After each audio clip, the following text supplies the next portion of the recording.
Hello മച്ചന്മാരെ, welcome to travel tips. നമ്മളുള്ളത് Varkala cliff ഹൗസിലാണ്. ബാക്കിൽ നിങ്ങൾക്ക് കടൽ കാണാൻ പറ്റും. അപ്പോൾ നമുക്ക് ബാക്കി യാത്രാ വിഷയങ്ങളൊക്കെ കാണാം. കൂടുതൽ നമ്മളിപ്പോൾ ഉള്ളത് വർക്കല റെയിൽവേ ക്രോസിലാണ്. റെയിൽവേ ക്രോസിൽ നമുക്കൊരു 15 മിനിറ്റ് ആയിട്ട് നമ്മളിവിടെ വെയിറ്റ് ചെയ്യണം. അങ്ങനെ ട്രെയിൻ വന്ന് പോവുകയാണ്. അപ്പോൾ നമുക്ക് ഇവിടെ നിന്ന് നേരെ ഇവിടെ നിന്ന് 2 കിലോമീറ്റർ മാത്രമേ വർക്കല ക്ലിഫ് ഹൗസിലേക്ക് ദൂരം വരുന്നുള്ളൂ. നമ്മൾ കൊട്ടാരക്കരയിൽ നിന്നാണ് വന്നത്.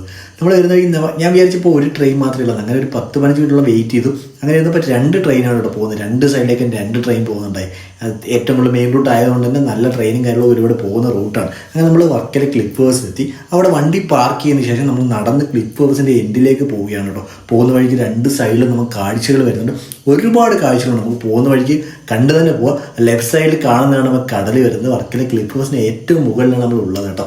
അപ്പോൾ നമുക്ക് ഈ ഒരു വർക്കല ക്ലിഫ് ഹൗസ്, ഈ ഒരു ഹൈറ്റിൽ നിന്ന് ഇത്രയും ഒരു ദൂരത്തേക്ക് ഒരു കടൽ കാണാൻ പറ്റുന്ന ഒരു സ്പേസ്, ഞാൻ പോയതിൽ ട്രാവൽ ചെയ്തതിൽ ഏറ്റവും കൂടുതൽ ഞാൻ ഇങ്ങനെ കണ്ടിട്ടുള്ള പ്ലേസ് നമ്മുടെ ബേക്കൽ കോട്ടിലാണ്. കാസർഗോഡ് ജില്ലയിൽ ബേക്കൽ കോട്ടിൽ മാത്രമേ ഇത്ര ഹൈറ്റിൽ നിന്ന് ഞാനിങ്ങനെ കടൽ കണ്ടുള്ളൂ. നിങ്ങൾ കണ്ടില്ലേ, ആ നോക്കത്ത ദൂരത്തോളം നീണ്ടു നിവർന്ന് നിൽക്കുന്ന നീല കടൽ തന്നെയാണ് കേട്ടോ അതിൻ്റെ ഐശ്വര്യം വരുന്നത്. ഈ ഒരു വർക്കല ക്ലിഫ് ഹൗസിൻ്റെ ഏറ്റവും പ്രധാനപ്പെട്ട ഒരു ഇത് തന്നെയാണ്. ഇത്ര ഹൈറ്റിൽ നിന്ന് നമുക്ക് ആ ഒരു വർക്കല താഴത്തെ ആ ഒരു ബീച്ച് വരുമ്പോൾ കാണാനായിട്ട് കഴിയും. ഇത് നമുക്ക് അത്യാവശ്യം നടക്കാനായിട്ട് അത്യാവശ്യം നല്ല ദൂരമുണ്ട്. അപ്പോൾ നോർമലി ഇപ്പം നമ്മൾ വന്ന ദിവസം വർക്കിൻ്റെ ആണ്, അതുകൊണ്ട് തന്നെ വലിയ തിരക്കോ കാര്യങ്ങളോ ഒന്നും ഇവിടെ വരുന്നില്ല.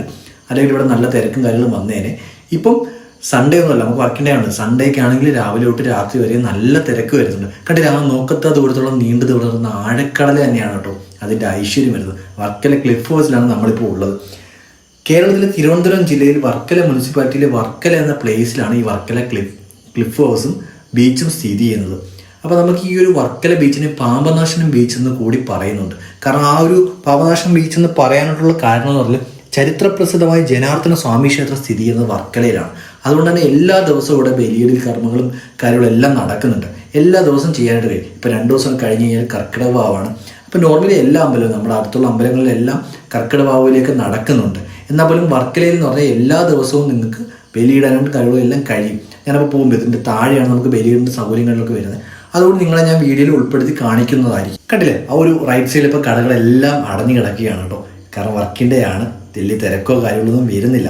നമുക്കൊരു പീസ് മൈൻഡായിട്ട് പോയി കണ്ട് പെട്ടെന്ന് തന്നെ തിരിച്ചു വരാൻ പറ്റുന്ന ഒരു പ്ലേസ് തന്നെയാണ് ഈ ഒരു വർക്കല വരുന്നത്. തിരുവനന്തപുരം തമ്പാനൂരിൽ നിന്ന് 41 കിലോമീറ്ററാണ് വർക്കല ക്ലിഫ് ഹൗസിലേക്ക് ദൂരം വരുന്നത്. തിരുവനന്തപുരം ജില്ലയിൽ സ്ഥിതി ചെയ്യുകയാണെങ്കിൽ പോലും ഏറ്റവും കുറച്ച് ദൂരം വരുന്നത് കൊല്ലത്തേക്ക് തന്നെയാണ് കേട്ടോ. കൊല്ലം 28 കിലോമീറ്റർ മാത്രമേ കൊല്ലത്തേക്ക് ദൂരം വരുന്നുള്ളൂ. പിന്നെ ആറ്റിക്കിൽ നിന്ന് 16 കിലോമീറ്റർ മാത്രമേ വർക്കലയിലേക്ക് ദൂരം വരുള്ളൂ. അപ്പോൾ വന്ന് കണ്ടിരിക്കേണ്ട ഒരു പ്ലേസ് തന്നെയാണ്.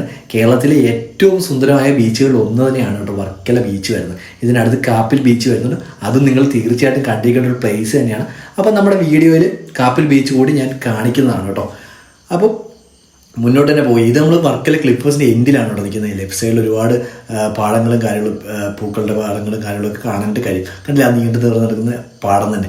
ഇങ്ങനെ ഈ പോകുന്ന വഴി നമുക്കൊരു പാനിപൂരി കഴിക്കാമെന്ന് പറഞ്ഞാൽ നമുക്കൊരു ആഗ്രഹം തോന്നി കേട്ടോ. പോകുന്ന വഴി കണ്ടതാണ്. അങ്ങനെ കയറി പാനിപൂരിയൊക്കെ കഴിച്ചു. അവിടുന്ന് വീണ്ടും യാത്ര തുടർന്നു. കണ്ടില്ല, ആ ഒരു ഇത് കണ്ടില്ല, ആ ഒരു വ്യൂ ഉണ്ടല്ലോ. ഇത് നമ്മൾ ക്ലിഫ് ഹൗസിൻ്റെ എൻഡിലാണ് നിൽക്കുന്നത്. ഈ എൻഡിൽ നിന്ന് കാണുന്നുണ്ട്. ദൂരത്തോട്ട് നോക്ക്, നിങ്ങൾ ആ കാണുന്ന ആ വ്യൂ ഒന്ന് നിങ്ങൾ കണ്ടു നോക്ക്. തീർച്ചയായിട്ടും വന്ന് കാണണം. കൊല്ലം, തിരുവനന്തപുരം, പത്തനംതിട്ടയൊക്കെ ഉള്ളവർക്ക് തീർച്ചയായിട്ടും വൺ ഡേ ട്രിപ്പ് തന്നെ വന്ന് കാണാനായിട്ട് കഴിയും. വലിയ ദൂരമോ കാര്യങ്ങളൊന്നും വരുന്നില്ല. കണ്ടിട്ട് നിങ്ങൾ ആ ദൂരത്തേക്ക് നോക്കുക, ആ നീല സീ കാണാനായിട്ട് എന്ത് അടിപൊളിയാണ് നോക്കുക. നമ്മളിവിടുന്ന് എങ്ങനെ ആഴക്കടലിൽ എൻഡിലേക്ക് പോകണം കേട്ടോ. ഇവിടെ നമ്മൾ നേരെ ഇറങ്ങി താഴേക്ക് പോവുകയാണ്.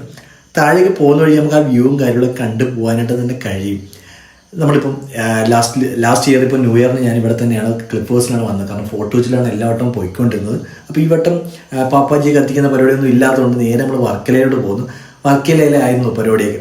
ഈ ഒരു പോകുന്ന വഴിയിൽ നമുക്ക് നടന്ന് പോകാൻ പോലും പറ്റാത്ത അത്രയ്ക്ക് തിരക്കായിരുന്നു. നമ്മളിപ്പോൾ ഏറ്റവും കൂടുതൽ മലയാളികൾ മാത്രമല്ല കേട്ടോ വന്നത്. തമിഴ്നാട്ടിൽ നിന്ന് ഒരുപാട് പേര് ഈ ഒരു പ്രോഗ്രാമിന് വന്നിട്ടുണ്ടായിരുന്നു.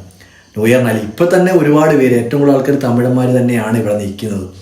അപ്പോൾ കണ്ടിരിക്കാൻ പറ്റിയ ഒരു പ്ലേസാണ്. നമ്മുടെ അടുത്തിരുന്ന പ്ലേസിന് നമുക്കൊരു വില കൊടുക്കുന്നില്ലെങ്കിലും ദൂരെ നിന്നൊക്കെ ഒരുപാട് പേര് വന്ന് കാണുന്നുണ്ട്. നിങ്ങൾക്ക് കണ്ടിരിക്കാൻ പറ്റുന്ന ഏറ്റവും നല്ലൊരു പീസ് മെൻറ്റാലിറ്റിയിൽ വന്നിരിക്കാൻ പറ്റുന്ന ഒരു പ്ലേസ് തന്നെയാണിത്.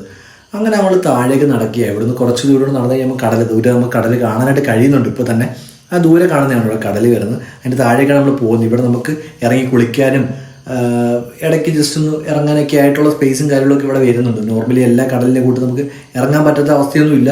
ഇറങ്ങി തീർച്ചയായിട്ടും കുളിക്കാനായിട്ട് പറ്റും. ഇവിടെ ഏറ്റവും കൂടുതൽ തമിഴന്മാരും മലയാളികളും ഫോറിനേഴ്സും ഒക്കെയാണ് കേട്ടോ ഏറ്റവും കൂടുതൽ ആൾക്കാർ വരുന്നത്. അപ്പോൾ തീർച്ചയായിട്ടും വന്ന് കണ്ടിരിക്കേണ്ട ഒരു പ്ലേസ് തന്നെയാണ്. നിങ്ങൾ തീർച്ചയായിട്ടും വന്ന് കാണണം. അത് കാണണം തന്നെയാണ്. കാരണം ഞാൻ ഈ കാണിക്കുന്ന പ്ലേസും കാര്യങ്ങളും നിങ്ങളും കൂടി അറിയണം, നിങ്ങൾ വന്ന് കാണണം എന്ന് തന്നെയാണ് എൻ്റെ ആഗ്രഹം. അതുകൊണ്ടാണ് നിങ്ങളിലേക്ക് കൂടുതൽ വീഡിയോസ് ഞാൻ എത്തിക്കുന്നത്. കണ്ടില്ലേ ആ കടൽ കണ്ടില്ലേ, ദൂരെ കണ്ട കടൽ, ആ ഒരു തെങ്ങിൻ്റെ അപ്പുറത്തായിട്ട് കാണുന്ന കടൽ, അതൊക്കെ കണ്ടിരിക്കേണ്ട ഒരു പ്ലേസ് തന്നെയാണ്. നമ്മൾ തീർച്ചയായിട്ടും കണ്ടിരിക്കേണ്ട പ്ലേസാണ്. ഇങ്ങനെയൊക്കെയുള്ള പ്ലേസുകൾ നമ്മൾ തീർച്ചയായിട്ടും കണ്ടിരിക്കണം. ഞാനിപ്പോൾ ഈ വീഡിയോ കാണുന്ന പലരും നിങ്ങൾ ഈ ഒരു വർക്കലയിലും കാപ്പിൽ ബീച്ചിലൊക്കെ വന്നിട്ടുള്ളവരായിരിക്കാം. ട്രിവാൻഡ്രത്തുള്ളവർക്ക് സുപരിചിതമാണ്. ഒരുപാട് ആൾക്കാർ വന്ന് കണ്ടിരിക്കേണ്ട ഒരു പ്ലേസ് തന്നെയാണ് ഈ ഒരു പ്ലേസ് വരുന്നത്. അപ്പോൾ തീർച്ചയായിട്ടും വന്ന് കാണണം. അപ്പോൾ ഇവിടെ നമുക്ക് റൈറ്റിലോടും ലെഫ്റ്റിലോടും എല്ലാം വഴി കിടപ്പുണ്ട്. എങ്ങോട്ട് വേണമെങ്കിലും നമുക്ക് നടന്നു പോകാം. നല്ല ദൂരം നടക്കാനായിട്ടുണ്ട്. നമ്മൾ പോകുന്ന വഴിക്ക് ഫ്രണ്ടിൽ നിന്നാണ്ട് ഒരുപാട് പേര് എന്തൊക്കെയാണ് ചെയ്യുന്നത്. എനിക്കൊന്ന് വേസ്റ്റ് അങ്ങോട്ട് എടുക്കുകയാണെന്ന് തോന്നുന്നു, അതോ കക്ക വാരുവാണെന്നോ എനിക്കറിയില്ല. എനിക്കൊന്ന് കക്ക വാരുവാണെന്ന് തോന്നുന്നു. ഒരുപാട് പേര് ചെയ്യുന്നുണ്ട്. ഫ്രണ്ടിൽ നമുക്ക് വോളിബോൾ കോർട്ടും കാര്യങ്ങളൊക്കെ കാണാനായിട്ട് കഴിയും. ഈ ഒരു ഈവനിങ് ടൈമിലൊക്കെ വന്നു കഴിഞ്ഞാൽ ഇവിടെ ഒരുപാട് പേര് കളിക്കുന്നത് കാണാൻ നമുക്ക് വേണമെങ്കിൽ കയറി കളിക്കാം കേട്ടോ. അവിടെ വേറെ പ്രശ്നമൊന്നുമില്ല. നമുക്ക് വേണമെങ്കിൽ കയറി കളിക്കാനായിട്ട് വരും. കക്ക വാരുവാണെന്ന് തോന്നുന്നു കേട്ടോ.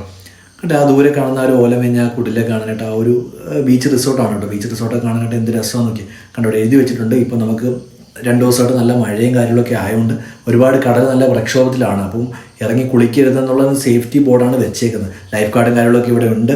അപ്പോൾ അവരെയും കൂടെ നോക്കിയിട്ട് നമ്മൾ ചെയ്യുക. പോകുന്ന വഴിക്ക് നമുക്ക് ഇങ്ങോട്ട് കടൽ നല്ല പ്രക്ഷോഭമുണ്ട്, ഉള്ളിലോട്ട് വെള്ളം കയറി കിടക്കുകയാണ്. അപ്പോൾ ഒരുപാട് ഒരു കക്കയൊക്കെ വാരിയിട്ട് അവിടെ ഇട്ട് കഴുകുകയൊക്കെ ചെയ്യുന്നുണ്ട്. നമുക്കതൊക്കെ കാണാനായിട്ട് കഴിയും.